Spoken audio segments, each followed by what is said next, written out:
Okay, let's go. Patuloy na naman tayo mag-share.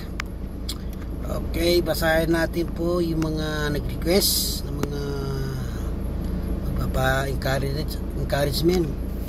Teka, ang nagbigay ng mensahe ay humingi ng advice. Teka, ako naman to, Rizal. Teka, Rizal. Okay, ang sabi po niya, mga kapatid, ito yung sabi po niya, oh.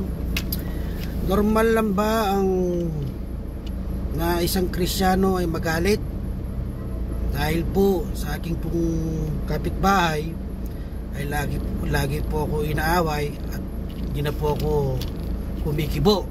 Okay, ito na naman. Okay, let's go. Ganito po yan, sister, no? Maganda yung ginawa mo na di ka kumikibo, dahil maliban na lang kung inaaras ka na, dahil normal pa naman yung pag-iisip mo, di ka nakikipagsabayan dahil alam mo yung tawat mali. Nakikita ko naman sa iyo sa mensahe, meron ka pang kontrol sa sarili. Mainam po yan na meron kang kontrol sa sarili, at huwag mo ngayaan na meron kang galit sa yung kapitbahay, o sabihin natin na siya ay kahit wala ginagawa, parang pinagtitripan ka lang. Mayroong mga ganyan tao talaga, nangyayari po yan. So ang ma-advise ko sa iyo, pag-pray mo lang, mayawang Diyos. Minsan kasi ang Diyos kasi gumagawa din ng kaparaanan para pansinan natin din ng Panginoon, ano? May kukwento ako sa iyo para matanggal yung panatag ng loob mo. Pero bago ko kukwento yan, meron pa ako dudugto na salita sa mga ganyang bagay na kasi na nangyayari sa mga misan sa kapitbahay. Dapat mong isipin na wag kang gaganti. Lagi mong isipin, ano? Sa ganyan kasi i-share ko sa iyo buhay na katotohanan. Meron din ako nakitang ganyan ding pangyayari. Magkapitbahay, pinagawa nila tungkol sa apo. Tungkol po sa apo, no? Yung siyempre sa mga ganyan, laro-laro ang mga bata, gano'n. Siguro yung isang bata nasaktan, you know, kapitbahay niya, magkapitbahay po sila. Tapos nagsumbong yung isang bata sa nanay niya, yung isa naman sa lola niya, ano, ganito daw, etc. Siyempre away ng bata. Grabe yung magsalita yung matanda. Yung matanda na siyempre apo. Talagang pagka-apo kasi hindi niya isipin yung lumalabas sa bibig niya yan. Pagka po ang pinag-usapan ay hindi po napipigil yan. May isang pangyayari yan, nag-away po sila. Grabe magsalita po yung taong yun. Alam mo ang sinabi niya, yung maldita na babae na nagsalita sa anak ng sa nakaaway niya kaya po yun. Mamatay na kayong lahat. Lahat kayong mga lahi.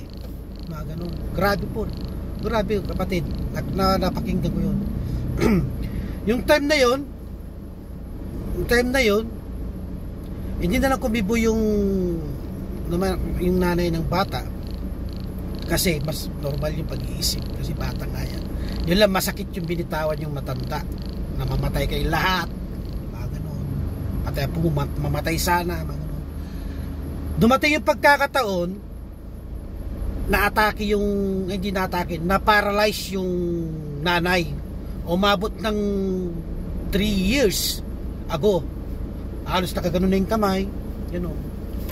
So nung pagdating na yun, nung na-paralyze na yung masungit, yung madaldal, ano, dumating ng panahon, yung inaaway niya, siya pang tumutulong sa kanya. Tingnan mo, mayroong gano'n. Yung pinupurwisyo niya minsan, siya pang nakakatulong. Kaya sa mga nakikinig, mahalin yung kapitbahay kahit salbahay niya. Maliban lang kung inaaras kayo, may barangay naman eh. Ipag-pray nyo pa nga yan eh. Kasi ang utos ng Panginoon, mahalin mo yung kaaway. Napakahirap, ano? Pero yung po yung utos eh. Yung po yung utos. Doon mo ipaparamdam sa isang tao na hindi mananampalataya. Sabihin natin mananampalataya. Kadalasan meron pa yung mga mananampalataya sila pa ang nangunguna, no? Sila pa naninira imbis na sila pa maging encouragement, ano? Meron pong ganun pangyayari. Sa katunayan nga, yung mga ganun nangyayari ngayon, yung mga madaldal, mga ganun, mga Kristiyano ngayon, mga karamihan yung nangyayari yan. Delicate, nangyayari po yan sa iba't ibang lugar, nangyayari po yan. Ayun, tumahimik rin. Kasi nakikita nila yung pagkatao nila. Kaya pasalamat ka nga, pinupurwisyo ka pa nga eh. Para sa akin, kung ako yung pinupurwisyo, yung kung salita lang, hindi ka naman inaras, tanggapin mo. Kasi nakikita mo yung ugali niya, kung anong ugali niya. Pinapakita na ng Panginoon yung ugali na ayaw mo, na nagpapakita doon na normal yung pag-iisip mo. Huwag mong gagayahin yung ganun na pagkakataon. Kasi meron mga ganyan mga tao, sakit na yan eh. Pag nagkasakit sila, doon lang sila magpapakabait. Karma yan, yung mga ganyan. Kaya mahirap magsalita ng mga masasakit. Ang advice ko sa iyo, kapatid, ipanalangin mo siya, ipakita mo na ikaw ay anak ng Diyos, hindi anak ng demonyo. Ay meron yung ganyang pangyayari, kaya pigilin mo na huwag pagarihan yung damdamin na mamahay ang galit at higanti sa yung pagkatao. Hanggang dito na lang kay sister, kapatid, sana maintindihan mo itong maikling kwento, huwag mong gagayain. Meron yung mga ganyang tao talaga. Lagi mo tatandaan, hindi mo malay mo sila rin makakatulong sa'yo. Mga ganong pangyayari. Kaya relax lang at pagpalain mo lang lagi sila. God bless you.